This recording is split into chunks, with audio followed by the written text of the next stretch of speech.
Learn how to fix blue screen of death errors on the MSI Summit E14 Evo with practical Windows repair solutions. This tutorial helps you resolve common blue screen of death issues and get your MSI Summit E14 Evo working again. So while you're performing updates, you're getting an IRQR not less or equal message, K-mode exception not handled, kernel data in-page error. A lot of errors pertain to this problem, and we're going to go ahead and jump into what should hopefully be a pretty straightforward process, guys. And we're going to go ahead and jump right into it.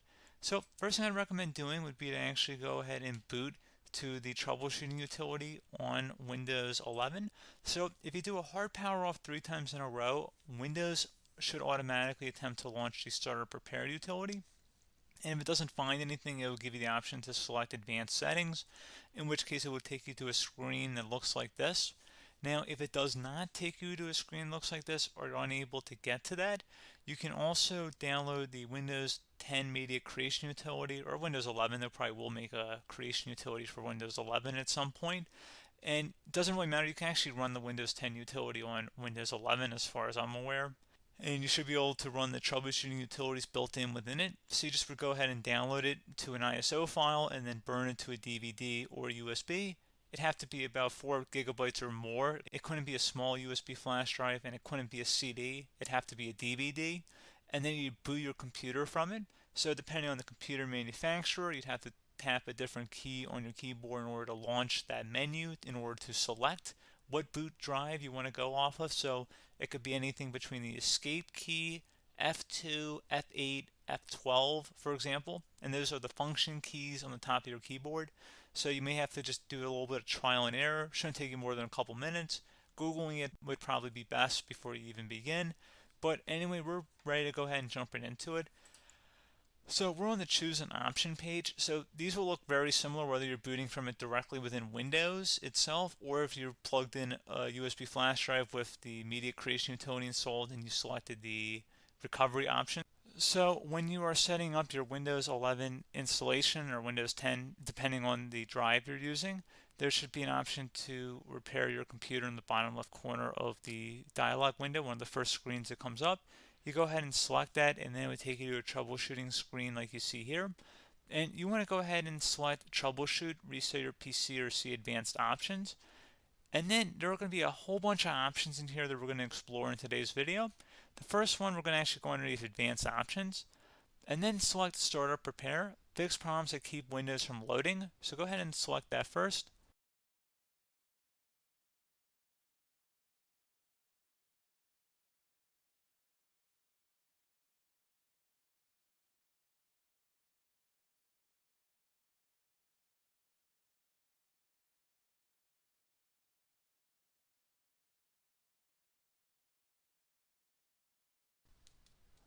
Okay, so you can see it could not repair our PC.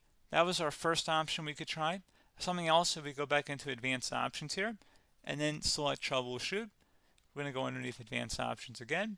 You can go ahead and actually access safe mode by selecting startup settings. And then if you select the restart button, you have the option on the screen select safe mode with networking, which will give you a key on the screen. It'll tell you which key to press to enter that. I believe it's the F7 key. It'll do that for you. I'm not going to go over that in today's tutorial because I don't really want to go into safe mode, but you're more than welcome to attempt that by going into here and then selecting restart. Again, it'll launch another screen. It'll say what key do you want to press, and it'll give you like 7 or 8 different options, and you want to select safe mode with networking. There's also an option for a command prompt too, but that's going to be something we're going to cover later in this video, and we don't even have to go through that in order to access it. So that's why I'm not going to really push for that, because unless you know exactly what's causing the problem, you probably don't need to go into safe mode. Unless you're trying to recover files, in which case then you definitely can go into safe mode, but we're trying to actually recover our computer here. So I hope that makes sense. Something else we can also try here as well would be to uninstall updates, remove recently installed quality or feature updates from Windows. So if you go ahead and select that, you can uninstall the latest quality updates, which generally is the more day-to-day updates. Feature updates are the less regularly released ones, like the big ones. I would equate it to service packs in like Windows 7 and Windows Vista and Windows XP. So larger updates that occur once or twice a year at most. And the quality updates are more just a regular update. So probably obviously depend. It'll take longer if you're going to try and uninstall the latest feature update versus quality update, and maybe you don't need to go back that far. So just giving you guys a couple of pointers with that. Something else you can also look at here, and we're going to jump into the command prompt in a little bit, but you can select System Restore, which will use a restore point recorded on your PC to restore Windows. And this is something I would highly recommend here, guys. So select Next.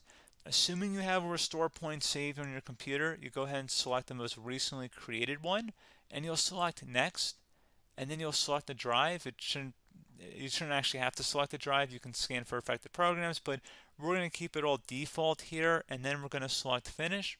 So once started, System Restore cannot be interrupted. Do you want to continue? I think we're going to select yes. I don't think we have anything better to do on our computer right now, so just give it a moment here to initialize. It will take a couple minutes to run, obviously depending on how large your hard drive is and how much is saved on the System Restore point. So just give it a couple minutes here.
Okay, so you can see System Restore completed successfully.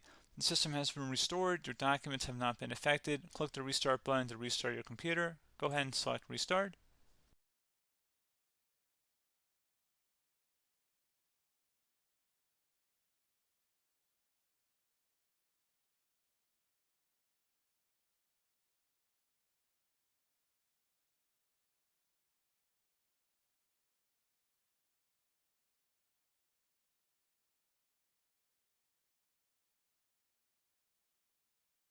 Okay, so you can see the system has been restored successfully. We're going to go over a couple different methods in addition to that if that did not work. So I'm just going to pause the video and we're going to start back on the recovery screen that we started with. Okay, so a couple other things we can try here too. If you go back into troubleshoot, you can select reset your PC, let you choose to keep or remove your personal files and then reinstalls Windows. You can select to keep my files, which will remove apps and settings but keeps your personal files. You can also select remove everything, which will remove all of your personal files, apps, and settings. So this is more of a factory reset, the second option here. First option, it should not delete all of your personal files. However, it will pretty much clear most of your programs, and keep in mind, there's no guarantee that your information, number one, is even still available and easily recoverable on your computer to the point that you actually would be able to recover anything. And the second point is that there's always a chance that it won't actually recover and it will just do a factory reset anyway. So there's no guarantee that actually would keep your files anyway. So I would recommend trying to get a recovery tool and backing that up first before selecting it anyway. But again, those are a couple of different options. And then something else you can try here if you go back to the choose an option. Another option, if you go underneath choose an option and select troubleshoot, advanced options, and now select where it says command prompt. Okay, so the first thing we should do is type our main hard drive here. In most cases, it should be the C drive. So you just do a C colon and then hit enter on your keyboard. So once you're underneath the C drive, we're going to type in dir, and then hit enter on your keyboard. It should have program files, users, and Windows all in there. That's how you know you're in the right directory.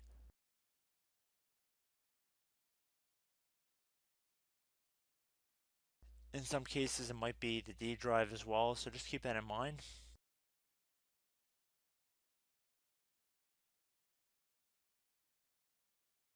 Next thing we're going to do is type in cd space /Windows /system32 /config,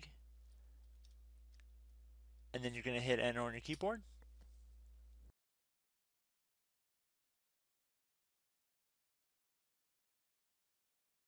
So now you're going to type md space backup. If you've seen other tutorials, it might also say to put down md backup. That's because the backup name is pretty common when you want to back something up. So you can name this whatever you want, doesn't have to be backup. So if you've already made a backup folder in the past, you could do backup 1, for example. So once you're done setting the name you want the backup to be called, hit enter on your keyboard again.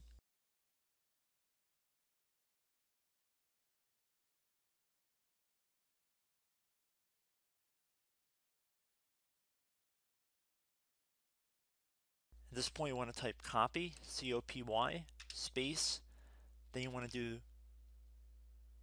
the star symbol above the 8 key, then do a period or a dot, whatever you want to call it, then another star sign, and then another space, and then type backup, and then hit enter on your keyboard.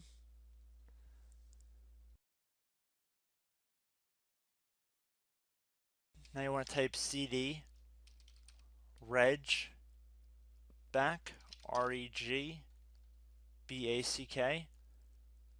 and then hit enter on your keyboard. So now that we are under the reg back, so now you want to type dir again, and then hit enter.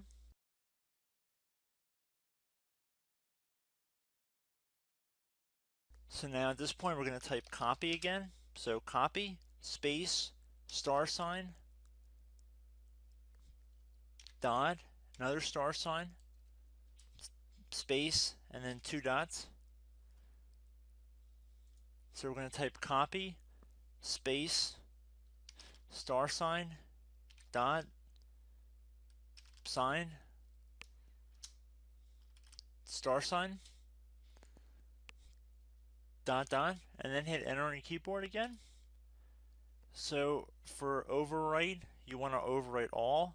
So type A on your keyboard, so capital A, and then hit enter on your keyboard.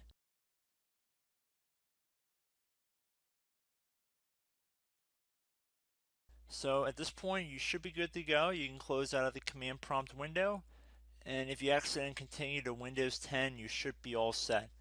So I hope one of these 3 or 4 different methods we went through in this tutorial helped you guys out.